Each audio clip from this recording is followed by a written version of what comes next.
내가 나이 50이 넘었다면 이제는 인생관을 바꿔야 합니다. 인생 전반전과는 다른 삶을 살아야 합니다. 매달리지 말고 애쓰지 말고 주변을 정리해야 합니다. 그동안 너무 남을 의식하고 휘둘리며 살았다면 이제는 그러지 않아도 됩니다. 특히나 그게 가족이었다 해도 말입니다. 다른 사람에게 매달리지 않아야 남은 인생을 더 풍요롭게 살아갈 수 있습니다. 그래서 미움받을 용기가 생겼을 때 비로소 행복해질 용기가 생겼다고 하는 것일까요? 오늘은 쇼펜하우어의 인생론을 통해 나이 들수록 주변을 정리하고 온전한 나로서 행복해지는 법에 대해 들어보려고 합니다. 인간은 배신하는 존재다. 타인에게 지나치게 관대하지 마라. 안 좋았던 관계를 회복하려고 굳이 노력해봤자 좋을 게 없다. 똑똑한 사람은 용서를 하지만 현명한 사람은 무시를 한다. 가족에게도 다 맞춰줄 필요 없다. 맞춰지면 당연한 줄 안다.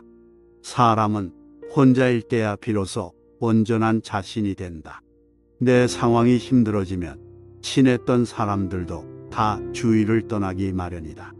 고독을 사랑하는 사람만이 진정한 자기 자신이 될 수 있는 법이다.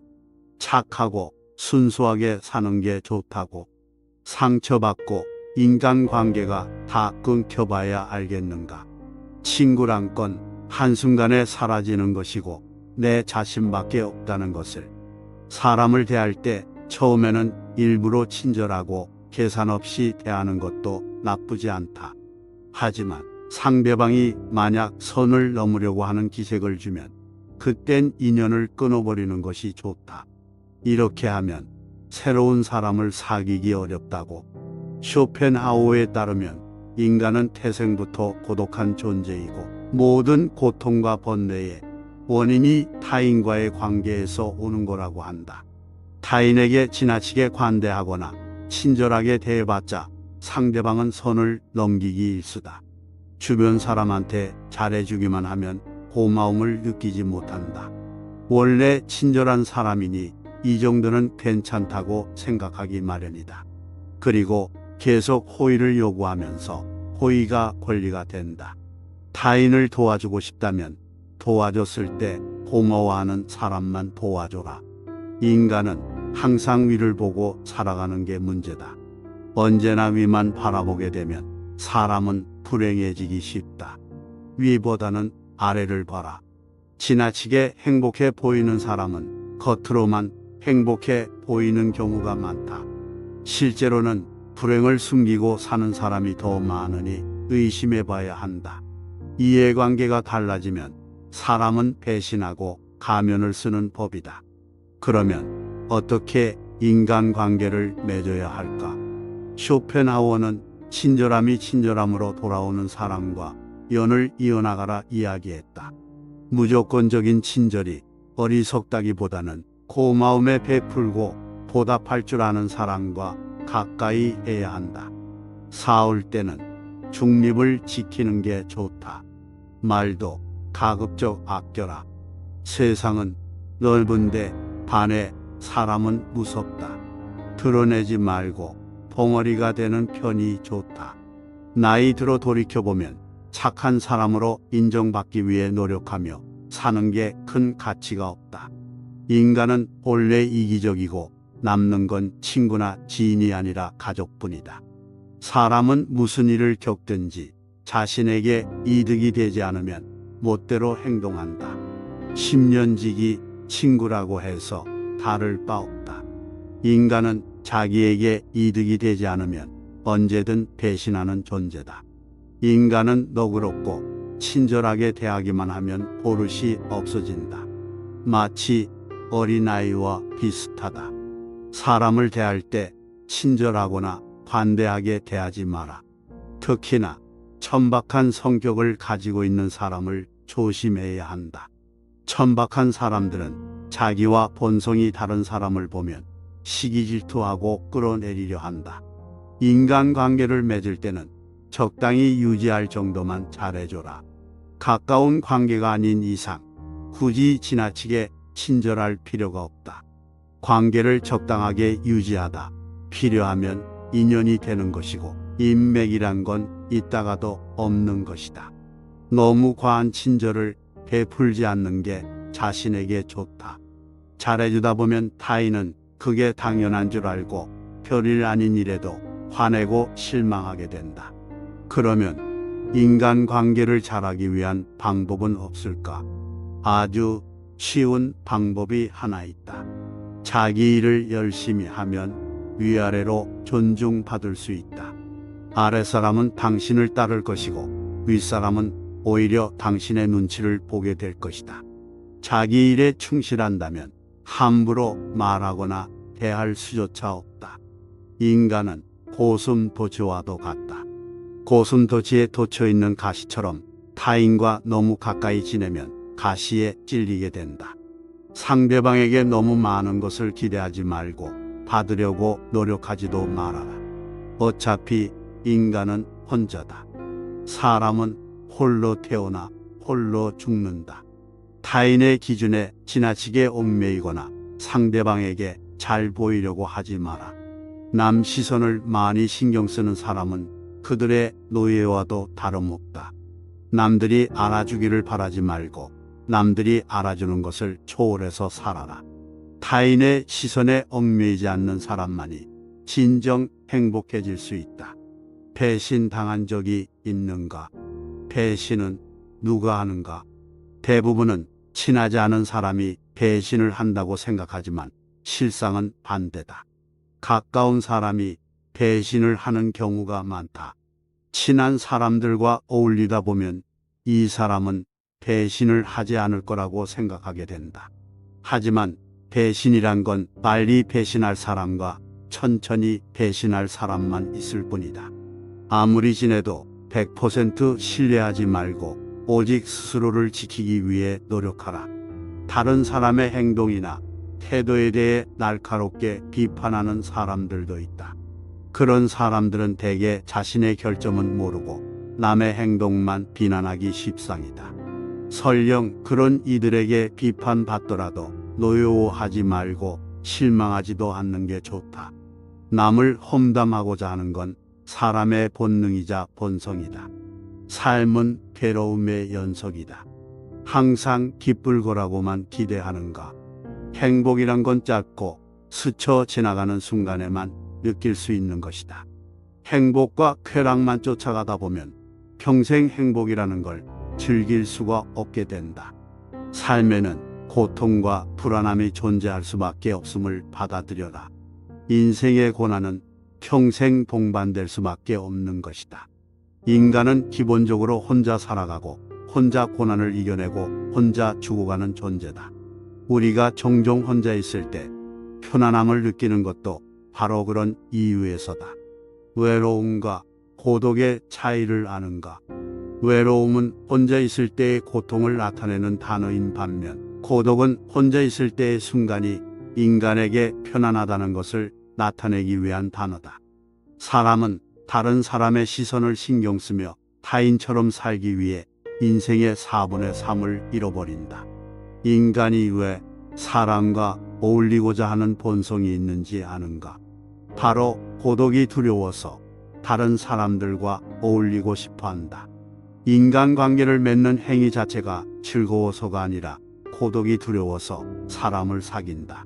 나약한 사람들은 자신의 운명을 한탄하며 고독을 즐기는 법을 모르고 사람들만 사귀러 다닌다. 모든 인간은 고독 속에 태어난다. 그리고 고독 속에서 사교 활동을 하려고 하는 존재다. 그렇다면 고독이란 무엇인가? 고독은 인간이 자신의 자아를 발견하고 인생의 의미를 깨닫는 과정이라고 보면 된다. 이제 사람을 대할 때 왜 지나치게 관대하거나 친절할 필요가 없는지 알았는가? 아무리 친해도 돈을 빌려줄 필요도 없다. 돈을 빌려준 것이 화근이 되어 친구를 잃는 경우가 많다. 또 상대는 오히려 오만해진다.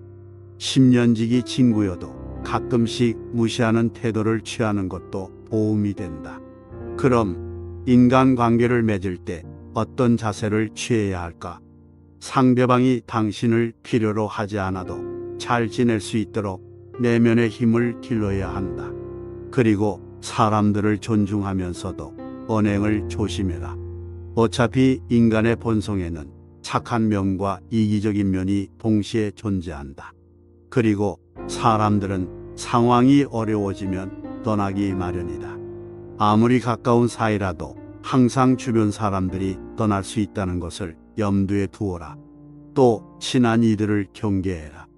친한 이들에게 속거나 당하는 경우가 대부분이기 때문이다.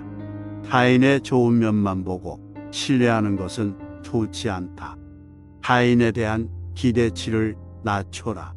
인간은 본래 이기적이기에 그런 이기주의는 타인에 대한 존중심과 배려심을 낮춘다. 외로움을 받아들이고 타인에게 의존하지 마라. 이렇게 힘든 시기를 견뎌내는 것은 어려운 일이다. 하지만 이러한 시기를 통해 우리는 더욱 성장하고 더욱 강인해질 수 있다. 스스로의 강인함을 길러나가면서 우리는 더욱 자신감을 가지게 되고 어려운 상황에서도 극복할 수 있는 힘을 키우게 된다. 당신의 외로움과 공허함을 채울 수 있는 방법은 많다. 가족, 친구, 취미 등 다양한 것들이 있을 것이다. 또한 당신의 인생에서 가장 소중한 것은 무엇인가? 이러한 질문의 답을 생각해 보며 당신의 인생에 대한 명확한 목표를 설정해 보는 것도 좋은 방법이 될 수 있다. 이를 통해 우리는 당신의 고통과 외로움을 극복할 수 있는 더 나은 방법들을 찾아낼 수 있게 된다. 강한 사람이란 고독과 외로움을 견뎌내는 사람이다. 그러나 우리는 단지 고독과 외로움을 견뎌내는 것만으로는 충분하지 않다. 더욱 중요한 것은 무엇인지 아는가? 우리는 고통과 고독의 의미를 알고 이를 극복하기 위해 노력하는 사람 되어야 한다. 이를 통해 우리는 더욱 강인하고 더욱 자신감을 가지게 되며 어려운 상황에서도 우리의 인내력과 근성을 발휘할 수 있게 된다. 인생이란 하나의 실험실과도 같다. 실험실에서 과학 연구가 이루어지듯 인간은 삶이라는 실험실에서 경험을 통해 배우고 성장한다. 언제나 나에게 없는 것만을 생각하고 이를 갈망하는 것은 인간의 본성 중 하나다. 그러나 이러한 태도가 인생을 더욱 비참하게 만든다. 인생을 즐기기 위해서는 현재의 삶을 즐기는 것이 무엇보다 중요하다. 미래에 대한 불확실성은 인간이 직면하는 가장 어려운 문제 중 하나이다. 인간이 가장 무서워하고 두려워하는 것이 한치 앞을 볼 수 없는 불확실성이기 때문이다. 고독과 외로움이라는 문제를 극복하기 위해서는 끊임없이 노력해라. 인간은 불행한 존재가 아니라 도전하는 존재다. 그리고 이러한 도전이 인간의 삶을 더욱 풍요롭게 만든다. 따라서 우리는 불확실성에 시달리는 것이 아니라 끊임없이 발전하고 도전하는 삶을 살아가야 한다. 절교한 친구와는 화해하지 않는 것이 좋다는 로마의 격언이 있다. 이는 인간의 성격과 개성이 태어날 때부터 결정되기 때문이다. 갖고 태어난 성격은 죽을 때까지 지니게 되며 내재적인 본능에 따라 행동을 하게 된다. 그러므로 한번 절교한 친구와 화해하게 된다면 같은 상황에서 같은 행동을 되풀이하게 될 가능성이 높다. 이를 방지하기 위해서는 배신자라고 비난하거나 그때는 그럴 줄 몰랐다고 말하는 것보다는 화해하지 않는 것이 옳다. 고독을 사랑하는 습관을 가져야 한다. 다른 사람들과 다르게 뛰어난 개성을 지닌 사람들은 그러한 성향 때문에 본질적으로 고독에 빠지기 쉽다. 그러나 그들이 가진 이러한 성향은 타고난 것이다. 나이가 들면서 오히려 그것이 자유롭고 편안한 기분을 갖게 된다. 이러한 고독의 습관을 더하여 자기 자신을 친구로 생각하는 습관까지 가진다면 그것이 제2의 천성이 되기도 한다. 더불어 고독한 시간을 보내는 것은 창의력을 높이는 데 도움이 된다. 더 많은 시간을 혼자 보내면서 내면의 생각과 감정을 탐구하고 자신만의 독특한 아이디어를 발견할 수 있다. 고독은 자신의 생각을 깊이 있게 탐구할 수 있는 시간과 공간을 제공한다. 이러한 많은 고독한 시간을 가진다면 더 많은 창의적인 아이디어와 해결책을 발견할 수 있을 것이다. 또한 고독한 시간을 보내면서 자신의 감정을 더 잘 이해할 수 있으며 자신을 더 잘 이해할 수 있다. 따라서 고독을 사랑하는 습관을 가져야 한다. 더 많은 고독한 시간을 보내며 자신과 친구가 되어야 한다. 이러한 방식으로 고독은 자유롭고 창의적인 삶을 위한 좋은 도구가 될 수 있다. 당연히 젊은 시절에는 고독을 사랑하는 습관을 가질 수 있는 것이 쉽지 않다. 그러나 이제는 그런 마음이 아주 편안하고 간단한 것들이 될 수 있다는 것을 알아야 한다. 고독이라는 마음은 마치 물을 만난 물고기처럼 아주 자연스럽게 되는 것이다. 사실 자기 자신 속에 많은 것을 가진 사람은 타인에게 기대지 않는다. 내면의 자아가 텅 빈 사람일수록 외부에서 끊임없는 자극을 구하려 한다.